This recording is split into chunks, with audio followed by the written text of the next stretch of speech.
S ನಟಿ ರನ್ಯಾ ರಾವ್ ಕೋಟಿ ಕೋಟಿ ಗೋಲ್ಡ್ ಸ್ಮಗ್ಲಿಂಗ್ ಕೇಸ್ಗೆ ಸಂಬಂಧಪಟ್ಟ ಹಾಗೆ ಈಗ ರನ್ಯಾ ರಾವ್ಗೆ ಬೇಲೋ ಜೈಲೋ. ಇಂದು ಮಧ್ಯಾಹ್ನ ರನ್ಯಾ ರಾವ್ ಜಾಮೀನು ಆದೇಶ ಪ್ರಕಟ ಆಗುತ್ತೆ.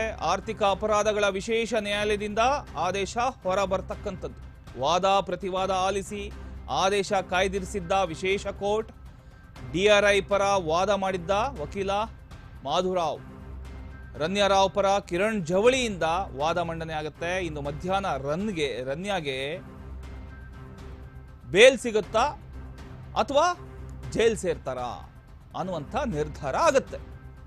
ಒಟ್ಟಿನಲ್ಲಿ ಕೋಟಿ ಕೋಟಿ ವಂಚನೆ ಮಾಡಿರ್ತಕ್ಕಂಥ ಒಂದು ಆರೋಪ. ಅಕ್ರಮ ಚಿನ್ನ ಸಾಗಣೆ ಪ್ರಕರಣದಲ್ಲಿ ಈಗ ರನ್ಯಾ ರಾವ್ ಬಂಧನಕ್ಕೊಳಗಾಗಿದ್ದಾರೆ. ಈಗ ಮತ್ತೊಂದು ಸಂಕಷ್ಟ ಕೂಡ ಎದುರಾಗಿರ್ತಕ್ಕಂಥದ್ದು. ಡಿಆರ್ಐ ಅಧಿಕಾರಿಗಳ ಒಂದು ವಿಚಾರಣೆ ತನಿಖೆ ಒಂದು ಕಡೆ, ಸಿಬಿಐ ಆಯಿತು, ಈಗ ಇಡಿ ಅಧಿಕಾರಿಗಳು ಕೂಡ ದಾಳಿಯನ್ನು ನಡೆಸ್ತಾ ಇದ್ದಾರೆ.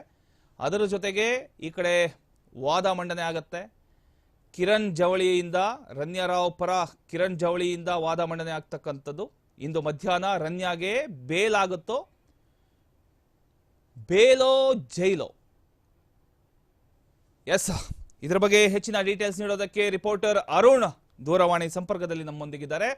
ಅರುಣ್ ಹೇಳಿ, ಈಗ ಒಂದು ಕಡೆ ಡಿಆರ್ಐ ಅಧಿಕಾರಿಗಳು ತನಿಖೆ ಮಾಡ್ತಾ ಇದ್ದಾರೆ, ಸಿಬಿಐ ಅಧಿಕಾರಿಗಳು, ಈಗ ಇಡಿ ಅಧಿಕಾರಿಗಳು ಕೂಡ ದಾಳಿಯನ್ನ ನಡೆಸ್ತಾ ಇದ್ದಾರೆ. ಅದರ ಮಧ್ಯೆ ಈಗ ಇವರ ಪರ ವಾದ ಮಂಡನೆ ಆಗ್ತಾ ಇದೆ. ಒಟ್ನಲ್ಲಿ ಇವರಿಗೆ ಬೇಲೋ ಜೈಲೋ?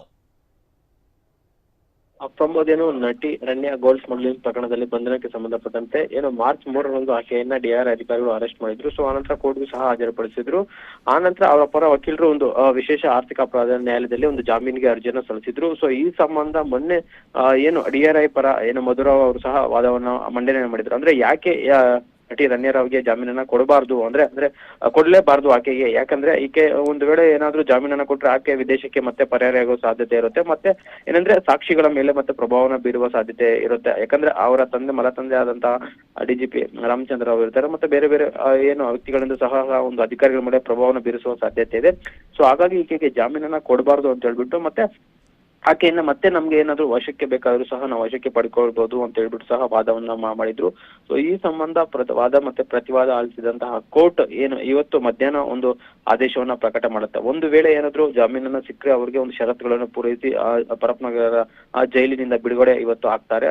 ಒಂದು ವೇಳೆ ಏನಾದ್ರು ಜಾಮೀನು ರಿಜೆಕ್ಟ್ ಆದ್ರೆ ಮತ್ತೆ ಅವರು ಇದೇ ರೀತಿಯ ಏನೊಂದು ಸೆಷನ್ಸ್ ಕೋರ್ಟ್ ನಲ್ಲಿ ಮತ್ತೆ ಅವರ ಪರ ವಕೀಲರು ಒಂದು ಜಾಮೀನಿಗೆ ಅರ್ಜಿಯನ್ನ ಸಲ್ಲಿಸಿ ಅಲ್ಲಿ ಮತ್ತೆ ವಾದ ಪ್ರತಿವಾದ ಆದ ನಂತರ ಅವರು ಜಾಮೀನಿನಿಂದ ಅಂದ್ರೆ ಜೈಲಿನಿಂದ ಬಿಡುಗಡೆ ಆಗುವಂತದ್ದು. ಪ್ರಮೋದ್, ಸೊ ಒಟ್ಟಾರೆಯಾಗಿ ಈ ಒಂದು ಪ್ರಕರಣದಲ್ಲಿ ಏನು ಈಗಾಗಲೇ ಸಾಕಷ್ಟು ಬೆಳವಣಿಗೆಗಳಾಗಿರುವಂತದ್ದು. ಸೊ ಹಾಗಾಗಿ ಇಡಿ ಇರ್ಬೋದು, ಸಿಬಿಐ ಇರ್ಬೋದು, ಮತ್ತೆ ಐಟಿ ಸಹ ಈ ಬಗ್ಗೆ ತನಿಖೆಯನ್ನ ಮಾಡ್ತಾ ಇರುವಂತದ್ದು. ಸಿಬಿಐ ಅಧಿಕಾರಿಗಳು ಸಹ ಈಗಾಗಲೇ ಎಫ್ಐಆರ್ ಅನ್ನು ದಾಖಲು ಮಾಡಿಕೊಂಡು ಈ ಒಂದು ಪ್ರಕರಣದಲ್ಲಿ ಪ್ರಮುಖವಾಗಿ ತನಿಖೆಯನ್ನ ಮಾಡ್ತಾರೆ. ಯಾಕಂದ್ರೆ ಕೆಲವೊಂದಷ್ಟು ಕೇಂದ್ರ ಸರ್ಕಾರದ ಅಧಿಕಾರಿಗಳು ಮತ್ತೆ ಏರ್ಪೋರ್ಟ್ ನಲ್ಲಿರುವಂತಹ ಕಸ್ಟಮ್ಸ್ ಅಧಿಕಾರಿಗಳು ಸಹ ಈ ಒಂದು ಪ್ರಕರಣದಲ್ಲಿ ಭಾಗಿಯಾಗುವ ಸಾಧ್ಯತೆ ಇದೆ ಅಂತ ಹೇಳ್ಬಿಟ್ಟು ಏನು ಎಫ್ಐಆರ್ ಅನ್ನು ದಾಖಲು ಮಾಡಿಕೊಂಡು ಅವರು ತನಿಖೆಯನ್ನ ಮಾಡಕ್ಕೆ ಮುಂದಾಗಿರುವಂತದ್ದು. ಪ್ರಮೋದ್, ಥ್ಯಾಂಕ್ ಯು ನಮ್ಮ ಮಾಹಿತಿಗಾಗಿ.